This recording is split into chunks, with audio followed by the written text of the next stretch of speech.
What of the original Okora beach? Yes. Oh, Eziwogo.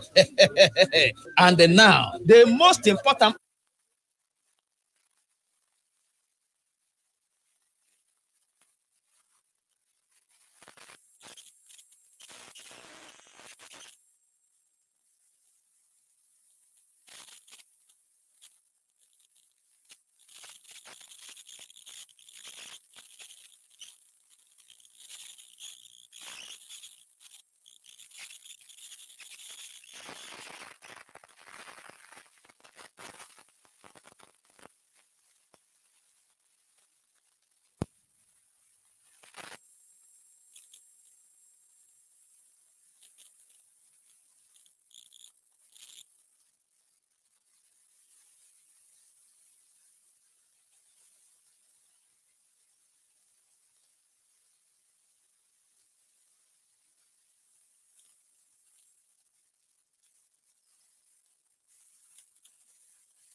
Live in Ghana. Freedom Global News.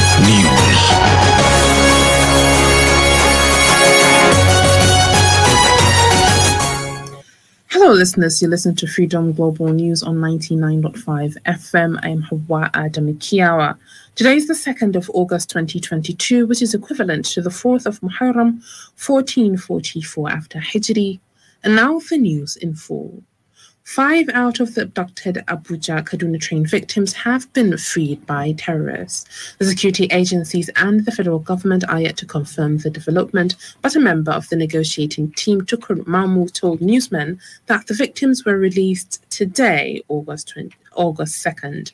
He gave the names of the 5 released hostages as Professor Mustafa Umar Imam, who's a medical doctor at Usman Al-Fodio University Teaching Hospital, Sokoto, Akibu Lawal, Abubakar Ahmad Rufai Mukhtar Shuaibu, and Sidi Aminu Sharif.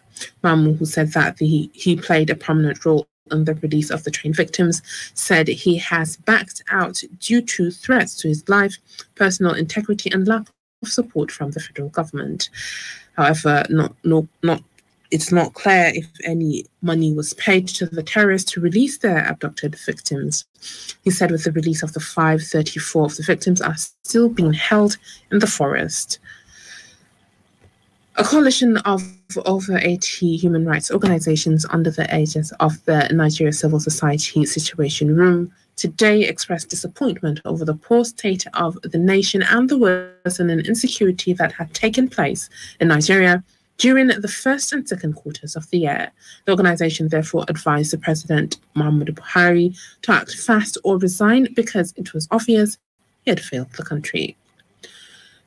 The NCSSR said these during a press conference on the state of the nation addressed by its convener Ene Obi and convener James Ugochukwu. Beyond threats of impeachment of the president, the activists called on the National Assembly to intensify their oversight function on the executive and exude that they are representatives of the people by protecting and representing their interests. The Academic Staff Union of Universities has insisted that it will not back down on the strike by members of the union across the country, where it further extended the strike by 4 weeks. The strike, which began on February 14th, is now in its 6th month. Amina Mukhtar Yakase reports. The strike, which commenced on February 14, 2022, has proven to an end despite several meetings, interventions, consultations, and federal government ASU negotiations, which has yielded no result so far. Despite a 2-day national protest by the Nigeria Labour Congress with other unions over the continued closure of public universities, the federal government has not come forth with a resolution in the ending strike. To this end, Dr. Abdulrazak Ibrahim Fegi, a lecturer at the Department of Economics, Yusuf Mitamasuli, and the ASU convener, Yusuf Mitamasuli Media Committee, sheds more light on the lingering issues between the federal government and the Academic Staff Union of Universities. Many a times, the union and the government entered into agreements, but the government used to refuse to respect and implement what is contained in the agreements. And the government made some payment of about 200 billion, which they used to build some structures in the then existing universities in Nigeria. And it was agreed that every year the government will spend 220 billion on revitalization, on buildings, teaching aids and facilities, training, etc., in all the Nigerian universities, specifically the public universities, including the federal government universities and the universities owned by the state governments. This government reconstituted the negotiation committee and it commenced sitting in March 2017. And the committee was given just 2 weeks by the government to complete the renegotiation. But it stopped along the way. But the government still refused to implement the content of that memorandum of action. And we continue struggling until 2020, on the 23rd of March, when we declare another indefinite strike, which lasted for about 9 months. With all indications, the federal government has not shown commitment towards resolving the lingering crisis, where ASU noted that the additional 4 weeks will be observed to monitor the government's seriousness and commitment to address its concerns. Amina Mukhtar Kasey, Freedom Radio. And on the sporting arena, the Federation of International Football, FIFA, has ordered the Nigeria Football Federation, NFF, to pay former Super Eagles head coach Gernot Rohr his compensation of about 157 million naira following the early termination of his contract. Mamatan Uba has details of this and other sports updates.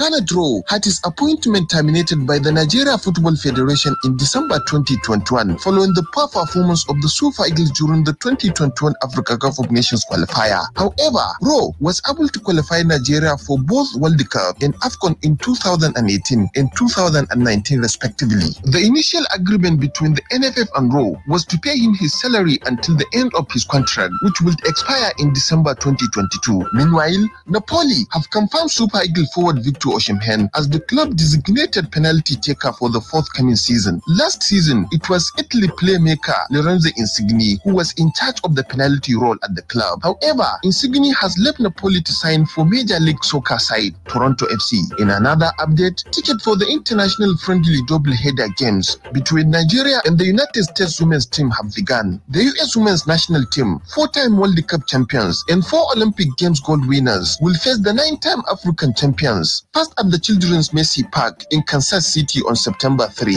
before squaring off again at the Audi Field in Washington on September 6. In Dawn tennis, Andy Murray's preparation for this month's US Open began with a first-round defeat at the Washington Open. The 35-year-old lost 7-6, 10-8, 4-6, 6-1 to Sweden's Michael Yama. Harry Dead also lost in Washington, with the China's Zhu Ling winning 6-4, 6-3, while Emare Ducanu's professional double debut alongside Denmark's Clara Towson ended in a 6-4, 6-1 loss to Romanian Monica Niculescu and Czech Lucia Redak. 7-time Grand Slam champion Venus Williams, playing her first single match in nearly a year, was also eliminated in the opening round in Washington, falling to Canadian qualifier Rebecca Marino 4-6, 6-1, 6-4. Muhammad Sani Uba, Freedom Radio.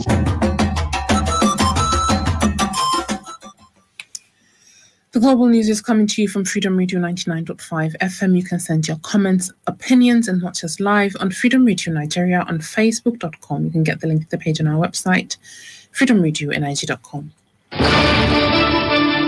Amaka, yaya dai? Sabuwar wayar Samsung Galaxy A73 nake son saya. Samsung sun shirya garabasar musamman ga kowa da kowa a wannan watar. Za a samu raguwar naira 25,000 a farashin wayar Galaxy A73 da kike matukar so. Kuma za a iya samun ragin a farashin wayoyin A53, A33, A23, A13, A03 da A03 Core. Me kike nema ne? Na nufi shagon Samsung mafi kusa. Kar a bani a baya. A hanzarta maza a je a samu wayar a amintattun shagunan Samsung mafi kusa. Ku ci muryar garabasar Samsung Promo. Gasar na gudana ne daga 4 zuwa 31 na watan Yuli na 2022. A hanzarta kan hajojin su kare.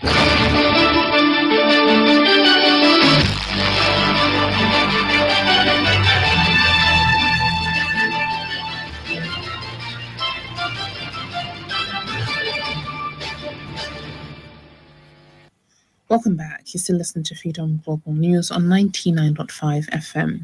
The Independent National Electoral Commission, INEC, said that the Permanent Voters Card PVC for persons captured in the ongoing Continuous Voters Registration CVR will be in October and November 2022. Mr. Festus Okoye, who is the INEC's National Commissioner, Information and Publicity, disclosed this while monitoring the concluding segment of the CVR. According to him, INEC has to bring the exercise to a close to enable the Commission to cross-check data collated. He noted that this will enable their system operators to eliminate double and multiple registrations before they produce the PVCs for distribution.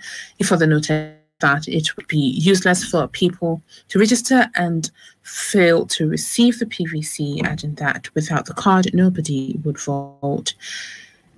Mr. Okoye said those who registered between January and June 2022, the cards would be ready in October, while those who registered from July 1st to July 31st would collect it in November.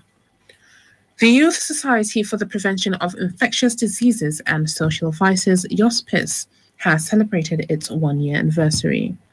During the event, the executive director, Zainab Nasser Ahmed, said that in 1 year, the organization has achieved much success, but disclosed that there are still challenges that the organization is facing, including lack of a permanent office.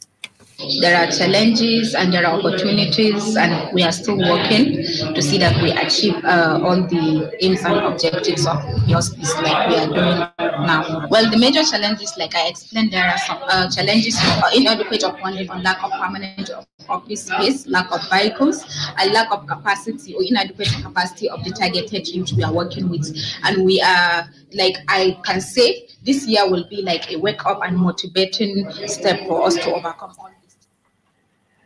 Nafisa Murtala Ahmed, a member of the organization, stated that YOSPIS plays an important role in the development of young lives. Coordinated itself towards making youth lives, to taking it to a greater height, like livening of the youth, enlightening them, educating them, creating awareness about youth, especially ladies. At the end of the event, a school was launched which will provide training to young people, health, business, and people. The Government Foundation and the sum of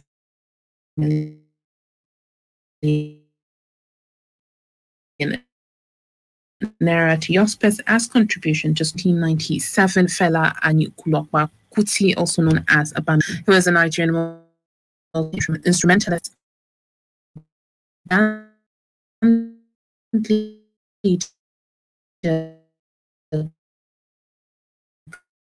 composer, political activist, and Pan-Africanist. Arizona has more on this. Fela was the pioneer of an African music genre that combines West African music with American folk and jazz. At popularity, he was referred to as one of Africa's most challenging and charismatic music performer. He was described as the musical and social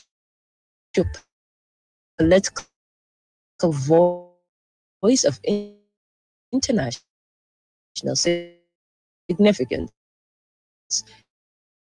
After early experiences abroad, he and his band Africa 70 shot to stardom in Nigeria during the 1970s, during which he was an outspoken critic and target of Nigeria's military. In 1970, he founded the Republic, which declared itself independent. The communists destroyed in 1970. Was jailed by released 20 months. He continued to record up to the 1990s. Until the 1990s, of new happened by some 73rd was married to his brother Oligoyer Roman 8 assistant foreman, and after Kui died of Jersey in Kisha's critics. Kuti had been an 8 nihilist, where received the heat nights. His youngest son, Bola, the Kut band. The band under moniker Shim Kuti at the age of 80. Kuti is remembered as an influential icon who voiced his opinions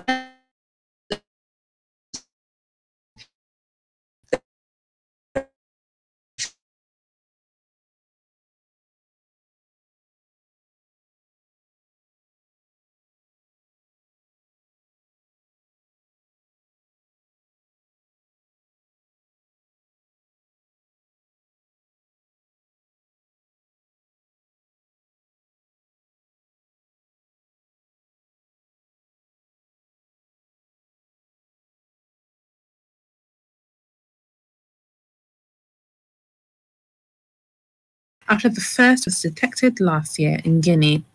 And with this, we've come to the end of today's Global News. On behalf of the entire production team, I'm Hauwa Adamu Kiyawa. Have a wonderful evening.